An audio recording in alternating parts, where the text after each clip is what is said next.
but right now my call screener says on line 2, and I'm not making this up. Well, we did not call him. He called us. Is a former Syracuse safety, current Jacksonville Jaguars starting safety, Andre Cisco. Dre, what's up, man? Thanks for calling in.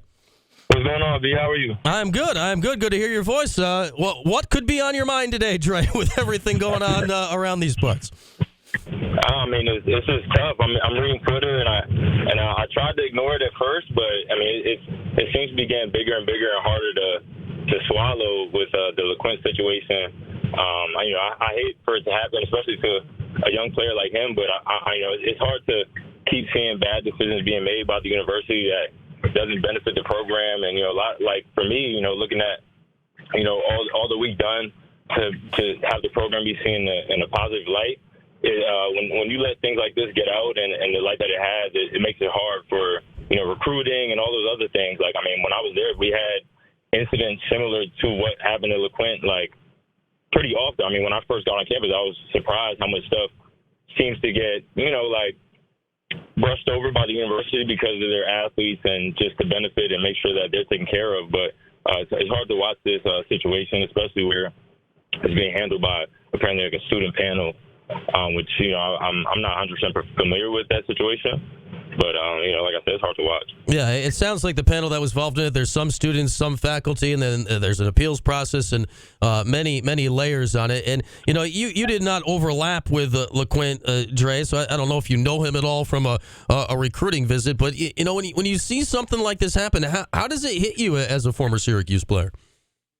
I mean, I had my fair share of situations in terms of on campus, I guess you could say debacles and things like that with just SU. Just we have a lot of students that are outspoken, but in this situation, seeing how it was handled, like I said, is distasteful. And for someone like LeQuint, who has such a bright future and has already put blood, sweat, and tears into this program, it's hard to see how he gets no understanding or any leeway in the situation where he was defending, like you said, he was defending his teammate, and he was put in a situation where he had to be a brother to another student, and unfortunately, I know the injuries that were to the other student weren't great, and things like that happen, but I would just hope to see more accountability and more protection for our athletes. Andre Cisco on with us now of the Jacksonville Jaguars, obviously former All-American for the Cuse, calling in to join us today. And Dre, let me ask you this: as a Syracuse football player, obviously there's benefits to being a football player at a major university, and there's the other side of it. From your time here at Syracuse, what was the balance of it? There's a lot of good that comes with it, and you can be targets of stuff. How did that affect your time here? Yeah, I think one thing that was clear for me was, especially in this situation, is sometimes I think the students, I don't think they like how the athletes receive favor in a sense. So because we do some stuff for the university on the field, we obviously receive favor in maybe the classroom and on campus and things like that. And then when you see the situation being handled by students on campus that think that the football players receive too much privilege or too much favor, it's like, well, we have to make somebody an example.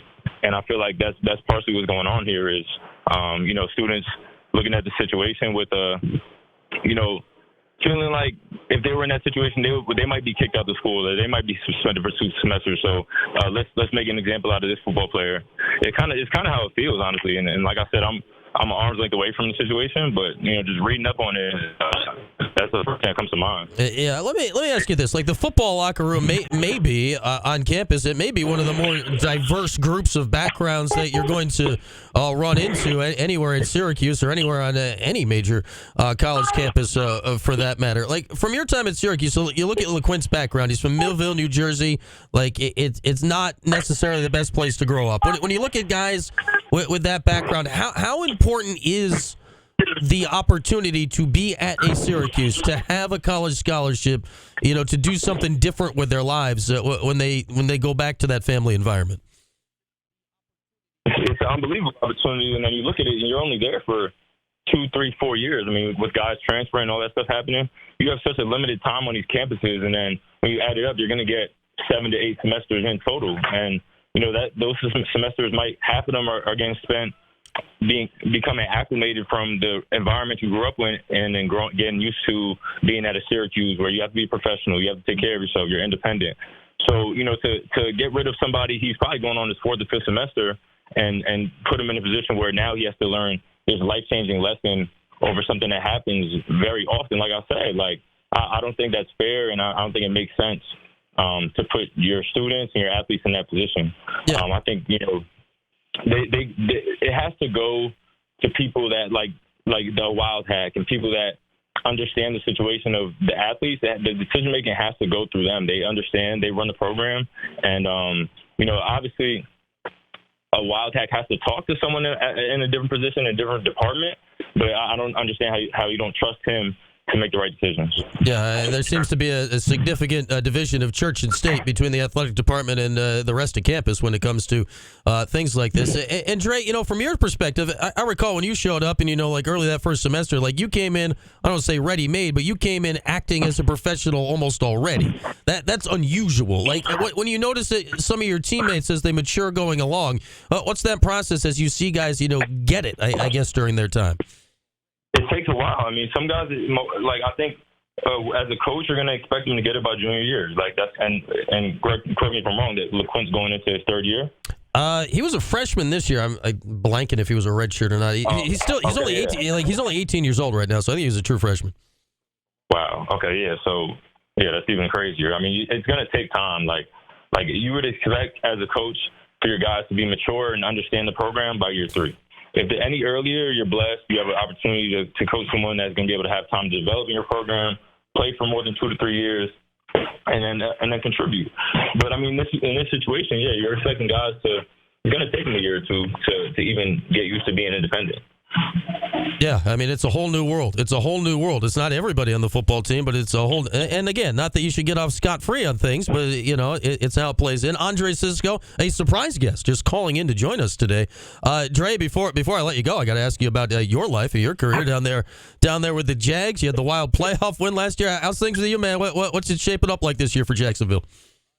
Yeah, I mean, everything's on the up and up right now for us. It's good to be a part of the program. It's good to now play with Trevor instead of against him. Yeah. And, we headed in the right direction. I'm excited to be a part of it. Yeah, you guys are a fun outfit to watch. And lastly, before I let you go, anything else you want to say about this situation before we cut you loose today? Let LeQuint play. It's a no-brainer. I mean, we got to start protecting our athletes in the best way possible, and guys that want to be there. I pray that he doesn't have to make a decision of going into the portal, but it's important to keep guys that like it, guys that enjoy it, guys that contribute, keep them on campus. Make them understand that they have time to develop as people, and characters don't cut it short. All right, Dre, thanks so much for calling in today. Always great to talk to you, man. Yeah, thank you. That is Andre Cisco, the great Andre Cisco, and we didn't call him; he called us. Let's see, this is how this story is resonating amongst the Syracuse football alum community. Andre Cisco here, 3 years, great player, upstanding individual from day one. And he was a pro from day one when he showed up. The way he carried himself, and then obviously the way he went on and played, and now is playing in the NFL with the Jaguars. This situation is touching the former players out there. So Zaire Franklin tweeting something about it yesterday. There have been many. Josh Black. There have been many other recent guys that didn't play with LeQuint. Probably don't know LeQuint from a hole in the wall. And again, not that football players should get special treatment, but you need to take all parts of this into consideration. You need to take the whole ball of wax into consideration. It's not just the punch. That happened. LeQuint admitted that happened. He's not denying it. It's not just that. It is everything, and it is how it is going to affect a young man's life going forward. You want to have a positive effect on his life or a negative effect?